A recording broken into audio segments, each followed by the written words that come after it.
L'économie créative, c'est le croisement intense des secteurs économiques jusque-là cloisonnés. L'art, la culture, la communication ou encore le développement durable. Au total, c'est une quinzaine de domaines qui ont été identifiés comme moteurs de ce nouveau modèle de développement fondé sur la créativité, le savoir et l'accès à l'information. Ce n'est pas nouveau en soi, ce qui l'est, c'est la volonté des villes de soutenir ce modèle et de créer les conditions pour qu'il se développe et amène une croissance économique et des emplois. Qu'est-ce qu'une pépinière ? Alors une pépinière, c'est un très bon moyen qu'a une ville pour le développement économique. Et c'est basé essentiellement sur deux concepts. Le premier concept, c'est qu'on donne des facilités à des jeunes entreprises pour s'installer. Et la deuxième spécificité, c'est qu'on met ensemble des jeunes entreprises qui, parce qu'elles sont ensemble, vont créer de nouveaux projets. Il faut que ces projets se développent pour pouvoir entraîner un dynamisme économique de ce quartier beaucoup plus important qu'il ne l'était par le passé. La ville a porté ce projet de pépinière pour offrir à toutes ces énergies créatives un lieu où les atouts de demain pourront se développer dans un environnement privilégié. Ces atouts, ce sont bien sûr les entreprises. Mais à travers elles, c'est sur les personnes, leur inspiration et leur idée que mise Bordeaux pour construire son avenir. Éco-Créatif, c'est un peu la marque de fabrique de cette pépinière qui regroupe des activités émergentes qui ont de fortes synergies entre elles dans des domaines tels que le web, le design, la publicité, l'audiovisuel, le marketing mobile.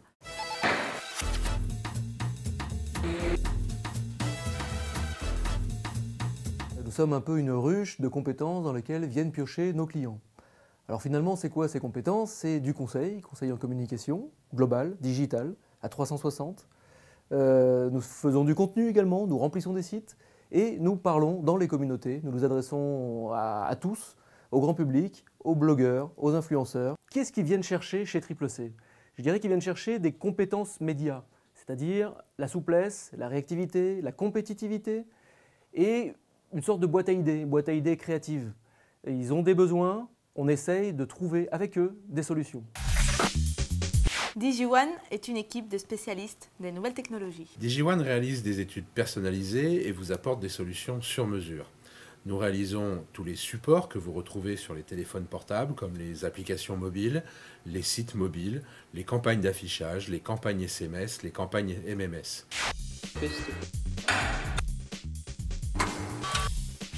Ce que nous avons constaté, que les sociétés mettaient de plus en plus d'informations sur leur site et qu'il était de plus en plus difficile de naviguer à travers ces informations. L'enjeu, c'est de sortir d'une navigation linéaire de page en page, qui est le cas des sites classiques actuellement, pour arriver sur une navigation complètement interactive. Vous voulez partir en famille en week-end.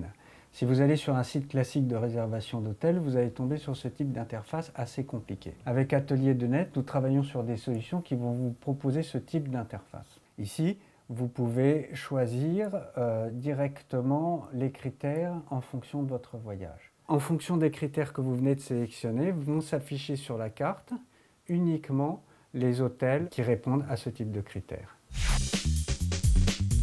Yale est une société spécialisée dans le développement de logiciels et notamment sur le web. Face à la complexité que représente le développement d'un projet informatique, notre métier est de vous conseiller et de vous accompagner dans sa réalisation étape par étape. Iatus est une société qui a pour objectif de permettre à tout utilisateur disposant d'une connexion Internet de récupérer son environnement de travail, quel que soit l'endroit ou le type de poste de travail. Ce produit est unique car il apporte à l'utilisateur cette technologie de manière complètement gratuite. Frédéric Roret, cofondateur du studio, créé en 2008. Gaëtan Pencréache, alias Gate. Je suis illustrateur graphiste au sein de la société Aesia et j'en suis aussi cofondateur. Mélanie Buffière, je suis graphiste et cofondatrice au sein d'Aesia. Cédric, développeur client et cofondateur de Aesia. Mounir Zaidi, développeur serveur et cofondateur Aesia. En ce qui concerne la partie graphique, je vous présente le travail que nous faisons actuellement sur le caractère design dans jeux vidéo console nouvelle génération et vous pourrez retrouver ce personnage à l'intérieur du jeu. Deuxième activité, la création de personnages et d'univers. Un exemple ici avec l'un de nos personnages justement, Ward. Il aura pour but d'être commercialisé sous forme de licence également. Bonjour, je suis Karine Oudot, j'ai créé l'agence CORD, agence de communication responsable et de développement durable. L'agence CORD a pour principale mission d'accompagner les organisations dans leur démarche de développement durable et de valoriser cet engagement par une communication plus responsable. plus responsable par l'éco-conception des outils, mais également plus responsable par la qualité des contenus, avec un parler plus vrai et plus tangible, plus en attente avec les demandes du citoyen. Bonjour, je suis Sophie Pérez. Bonjour, je suis Brigitte Fiot. Brigitte et moi, nous sommes les créatrices de Greenpeast. Greenpeast, c'est quoi? C'est une société qui crée et commercialise des vêtements de style écologique et fonctionnel pour les urbains à vélo. Ce que Greenpeast vous propose, c'est un nouvel art de vivre à vélo en ville.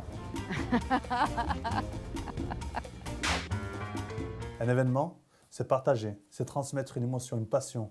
C'est également de la rigueur dans l'organisation.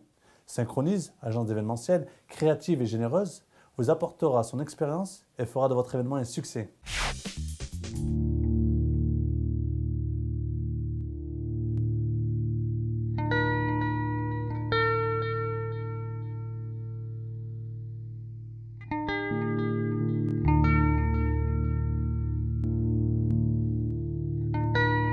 WeFilm est une société spécialisée dans la production et la transmission d'images par les nouvelles technologies. Nous avons créé Bordeaux TV, la Web TV des Bordelais, pour que ce soit une référence dans ce domaine. À partir de septembre 2010, nous réaliserons des émissions en direct au même titre que les télés hertziennes grâce à ces nouveaux modes de communication. Bordeaux est une ville dynamique, Bordeaux est une ville créative et je pense que cette pépinière en est un très bon exemple. Nous y avons actuellement une dizaine d'entreprises, toutes très talentueuses et il faut que d'autres viennent les rejoindre de façon à ce que, comme on le disait tout à l'heure, de nouveaux projets émergent et que Bordeaux vive.